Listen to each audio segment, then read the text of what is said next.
Zanka até tentou, mas não foi o suficiente. O episódio começa mostrando lembranças da luta do Zanka, de como ele adquiriu confiança e que ainda não podia perder até provar alguma coisa, mas já sabemos como a parada acabou pra ele. Quando era mais jovem, ele fazia parte de um clã, conhecido como Clã Nidico. Era uma herança de família, e seus irmãos também faziam parte dessa bagaça, e como herança se tornaram os membros da Guarda Infernal, e tinham a responsabilidade de governar a superfície. A cidade dele era bem maneira, hein? No dojo, o mestre está falando que há muitas ameaças na superfície, como feras maculadas, chuvas de lixo e doenças causadas pela poluição do lugar. Mas, segundo ele, a maior ameaça eram os próprios humanos, e que eles tinham o dever de manter essa galera na linha. Ele segue com o discurso falando que eles terão duras provações pela frente, tudo para merecerem fazer parte do clã. Dois garotos estão fuxicando na sacada, tirando sarro do discurso, por ser o mesmo de sempre. Eles estão falando sobre uma menina que parece ser muito boa e tem muito potencial, e os safadinhos já ficam todos animados.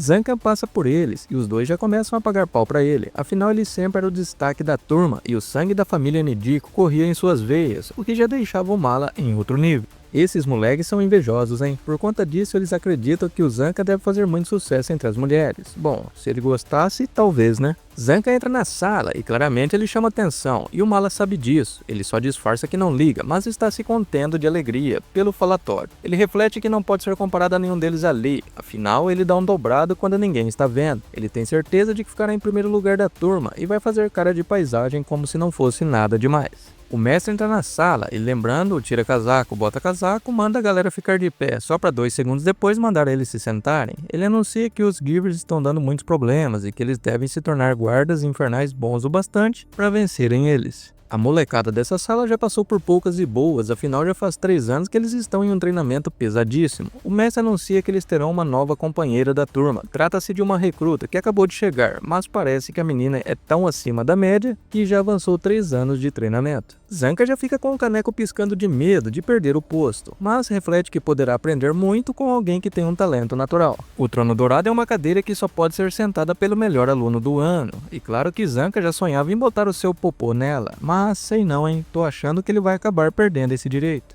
Vixe, já deu ruim. A turma toda está de boca aberta e a de Zanka é a mais aberta de todas. Tudo porque o inacreditável aconteceu. A menina recém-chegada que vivia no gueto se chama Ryo e já botou todo mundo no bolso, inclusive o Zanka, o melhor da turma. No combate corpo a corpo ela ganhou de todo mundo e ninguém parecia acreditar quando o Zanka também entrou na dança e acabou perdendo. O mestre fica contente e reconhece o talento nato que ela possui, afinal sendo uma recruta ela ganhou de todo mundo com 3 anos de treinamento. Ele aplaude e diz que o Trono Dourado não parece ser apenas um sonho distante, é bem possível que vire uma realidade para ela. Ela não dá muita pelota, vira as costas e vai em direção a uma árvore, onde, estranhamente, fica alisando um galho dela. O comentário dos invejosos começa, os outros alunos não gostam do jeito dela, pois ela demonstra um ar de indiferença enorme, além de que o modo que ela luta não tem classe alguma, que ela nem sabe o básico. É sério isso? Acho que eles que têm que aprender a lutar do jeito dela. Os maus perdedores seguem dando desculpas, de que não estava em um bom dia, se soubesse o estilo de luta dela teriam vencido facilmente, ou que na próxima ela vai ver. Apesar da derrota, Zanka se mostra bem maduro, ele diz que ela é bem forte, e que foi bom lutar com alguém com um estilo diferente, e que vai ter que ralar ainda mais. Ah, mano, me enganou, foi pura encenação. Assim que não tem ninguém olhando, ele mostra a verdade. O cara está até machucando a beiceira de raiva, só porque perdeu pra novata. Cara, se controla, ele lembra como foi a luta, até que foi bem acirrada. Ela batia e ele defendia, até que de tanto martelar, ela quebrou a vara dele e em um momento de vulnerabilidade, acabou vencendo ele. Zanka não se conforma que perdeu e agora deu uma cabeçada na parede.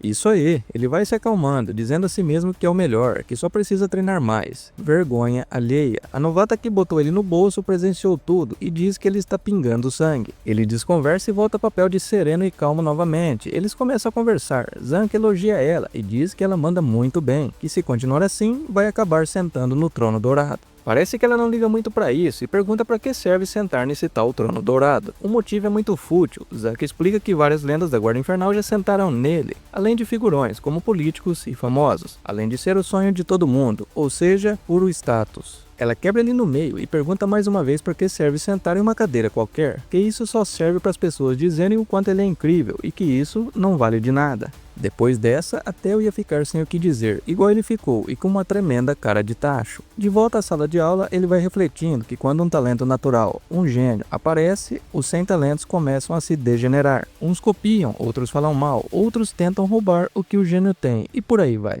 Eles vão ter uma aula especial. O mestre diz que um guarda infernal deve saber utilizar vários tipos de armas e, portanto, eles devem escolher aquela que se adapta ao melhor e que sigam a sua intuição. Bom, pelo menos essa humilhação toda serviu pra Zanca cair na real e ver que ele era como todo mundo e se achava melhor do que os outros.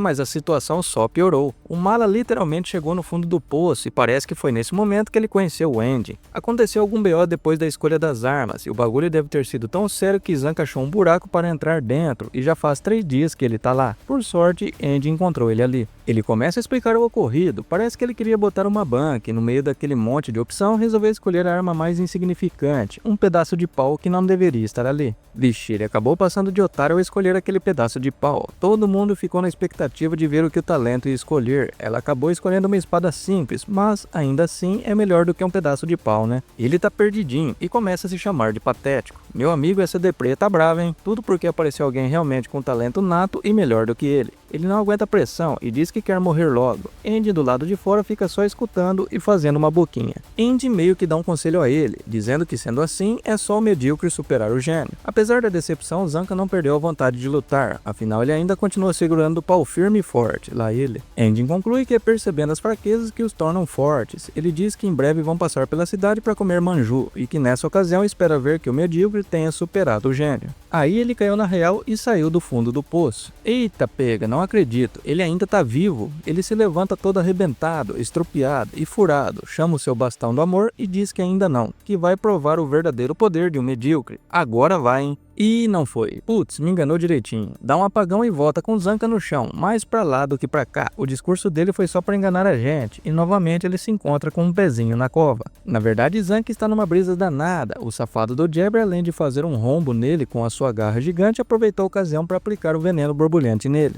O maluco fica todo contente com o resultado, enquanto Zanca está lá delirando, viajando e agonizando, ele está lá dançando de alegria, afirmando que o veneno borbulhante é o preferido dele. Ah, tá explicado. Ele não levantou coisa nenhuma. Acontece que o veneno que ele injetou causa alucinações tão vívidas que se misturam com a realidade. E para completar, o choque que vem quando a brisa passa dá vontade de vomitar. Esse Jabber é muito doido. Do nada ele lembra que o Zanca quebrou uma costela dele e começa a gritar de dor. O doidão começa a bater papo com ele, como se ele estivesse ouvindo. Talvez esteja, né? Vai saber. Ah não, aí tirou onda, hein? Jabber está decepcionado. Ele imaginou que a luta dos dois ia ser bem mais intensa e que talvez seria melhor ter escolhido outro zelador como adversário. Os olhos do Zanca começam a ficar vermelhos. Juro que achei que depois da tiração do Jabber ele iria despertar, mas o que acontece é que ele começa a dar gargalhadas de uma maneira bem bizarra. Jabber não acha justo ele se divertir sozinho e entra nessa dança também. Agora sim, 2 malucos rindo à toa sem motivo algum. A doidinha da Guita vai pra outro lugar, à procura de alguém. Não tem ninguém de novo, talvez pra sorte dela, né? Ela reclama que sempre está sozinha, que a única companheira que ela tem é a Baratinha, que não demora pra abandonar ela e sair voando. Ela corre atrás da barata, pedindo pra ela esperar, até que ela encontra um bagulho bem bizarro. Não faço ideia do que seja, mas parece ser bem perigoso, já que tem um monte de braço pendurado nele. Bom, ainda há esperança. Apesar de Zanca estar noiadaço, ainda não morreu, por enquanto, já que Jabber diz que acabou a diversão e começa a arrastar ele para uma caverna para servir de jantar a uma fera maculada. Será que ele ainda vai conseguir escapar dessa? Vamos ver, né? E o episódio termina com Guita achando o negócio bem bizarro e Zanca sendo levado a uma fera maculada para servir de refeição. Esse se lascou bonito, hein? E aí, o que achou do episódio? Deixe sua opinião nos comentários, não esqueça de deixar o seu like. É rapidão, é de graça e me ajuda muito. Valeu!